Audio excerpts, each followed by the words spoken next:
Hola, ¿qué tal? Yo soy Jonathan y con este saludo les doy la bienvenida a este nuevo video.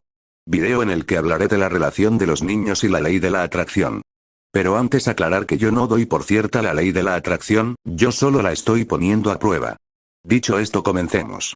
Ya habiendo analizado las creencias y la naturaleza cerebral subyacente en las mismas, es coherente considerar la naturaleza cerebral subyacente en la evocación, siendo la evocación el pilar principal en la llamada ley de la atracción, esto tomando en cuenta el ejemplo dado en el documental El Secreto, ejemplo en el que se muestra a una persona atorada en el tráfico. Esta persona piensa para sí, que no quiere llegar tarde al trabajo, claramente tiene un sentimiento de frustración y enojo por estar atorada en el tráfico, y aunque no se deja clara su relación, es lógico suponer que su creencia va en resonancia con su sentir y pensar, y aunque su deseo era estar a tiempo en su trabajo, sin entender la persona atraía situaciones y elementos de las mismas, ya que su pensar, sentir y creer evocan símiles. A esto se suma la explicación dada en el mismo documental sobre el tercer paso, el paso de manifestar, donde el actuar la creencia, el tener la actitud, y preparar nuestra vida para recibir lo que se desea, para si tuviéramos, fuéramos, viviéramos lo deseado.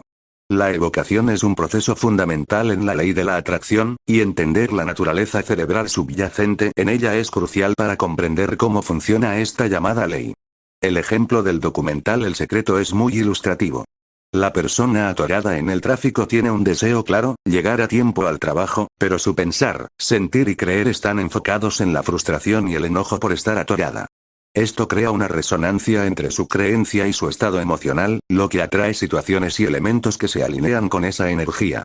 Según el postulado de la ley de la atracción. En este sentido, la evocación se convierte en una especie de llamada a la realidad para que se manifieste de acuerdo con nuestra energía.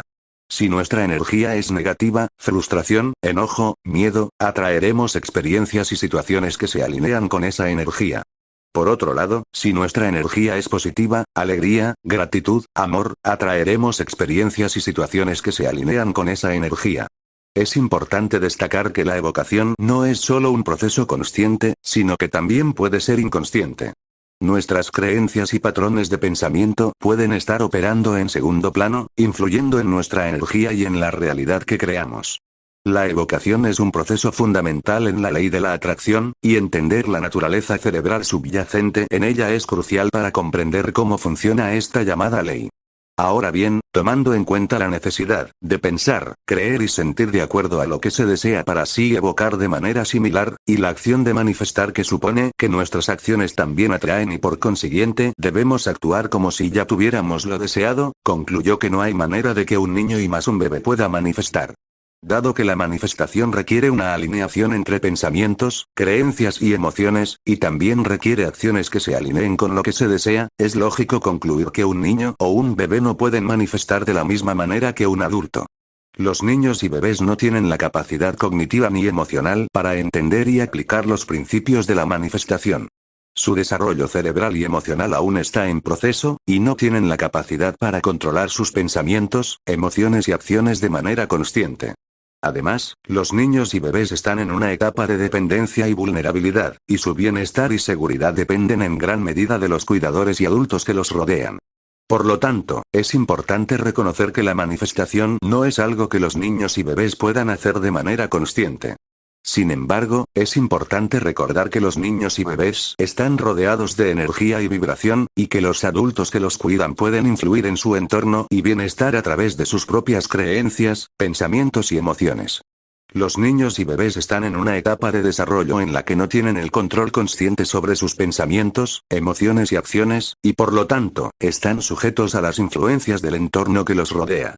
Esto significa que su realidad se ve influenciada por la causa y efecto, la casualidad y las circunstancias que los rodean, más que por una causalidad consciente y deliberada.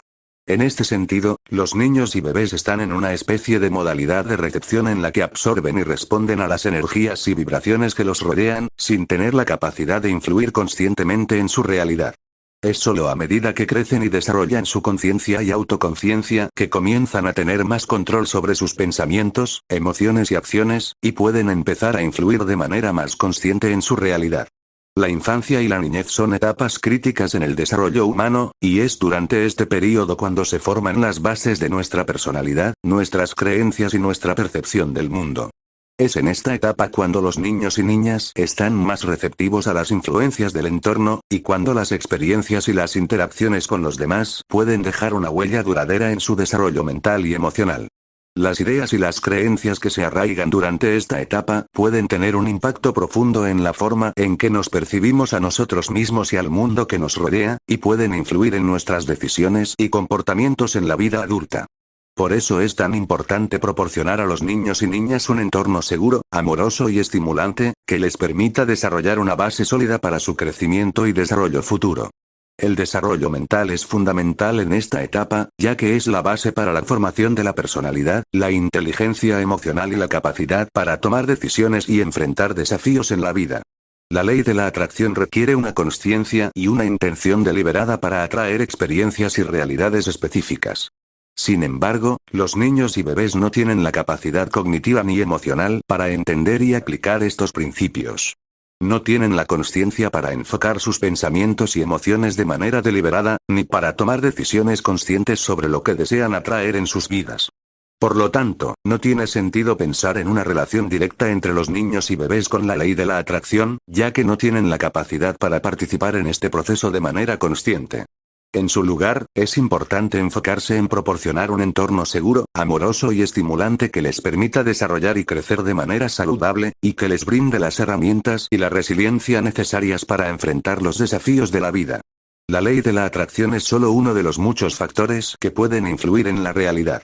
Hay otros factores, como la causalidad, la casualidad, las circunstancias, las decisiones de los demás, las condiciones ambientales, las limitaciones físicas y biológicas, entre otros, que también pueden determinar la realidad. En el caso de los niños y bebés, como mencionamos anteriormente, su realidad está más influenciada por factores externos, como el entorno, la familia, la sociedad y las circunstancias, que por su propia capacidad para atraer experiencias a través de la ley de la atracción. De hecho, la realidad es el resultado de una compleja interacción de múltiples factores, y no puede ser explicada por una sola teoría o principio. Es importante considerar todos estos factores para tener una comprensión más completa y precisa de la realidad. La ley de la atracción puede ser vista como un método para atraer experiencias y elementos que se alinean con nuestra intención y vibración, pero siempre dentro del contexto de la realidad general. En otras palabras, la ley de la atracción no nos permite cambiar la realidad general, sino más bien influir en nuestra propia experiencia dentro de esa realidad. Si nuestra intención y vibración no se alinean con la realidad general, no podremos interferir en ella de manera significativa. Por ejemplo, si vivimos en un mundo con leyes físicas y principios universales establecidos, no podemos simplemente atraer una realidad que viole esas leyes y principios. Sin embargo, podemos influir en nuestra propia experiencia dentro de ese mundo, atrayendo experiencias y elementos que se alineen con nuestra intención y vibración. En resumen, la ley de la atracción es una herramienta para influir en nuestra propia experiencia, pero no para cambiar la realidad general. Los niños y bebés están en una etapa de desarrollo en la que no tienen la capacidad cognitiva ni emocional para utilizar la ley de la atracción de manera consciente. Por lo tanto, están a merced de los otros factores de la realidad, como el entorno, la familia, la sociedad, las circunstancias, etc. En esta etapa, su realidad está determinada por factores externos, y no tienen la capacidad para influir en su propia experiencia a través de la ley de la atracción. Sin embargo, a medida que crecen y desarrollan su conciencia y autoconciencia, comienzan a tener más control sobre sus pensamientos, emociones y acciones, y pueden empezar a utilizar la ley de la atracción de manera más consciente para influir en su propia experiencia y realidad. Entendiendo el postulado tal cual se presenta. Los otros factores que influyen en la realidad de los niños y bebés pueden ser muy crueles y devastadores, como la enfermedad, la pobreza, la violencia, el abuso, el crimen, etc. Estos factores pueden tener un impacto profundo y duradero en la vida de los niños y bebés, y pueden afectar su desarrollo físico, emocional y psicológico de manera significativa. Es importante reconocer que estos factores no son el resultado de la ley de la atracción o de la falta de conciencia de los niños y bebés, sino que son el resultado de una compleja interacción de factores sociales, económicos, culturales y políticos que están más allá del control de los individuos. Es por eso que es importante trabajar para crear un mundo más justo y equitativo, donde todos los niños y bebés tengan acceso a las oportunidades y los recursos que necesitan para crecer y desarrollarse de manera saludable y feliz. Y bien, No siendo más, agradezco que vieras el vídeo. Si te gustó, te invito a que le des pulgar arriba y que lo compartas. No olvides suscribirte si aún no lo estás. Dicho esto, te espero en un próximo video.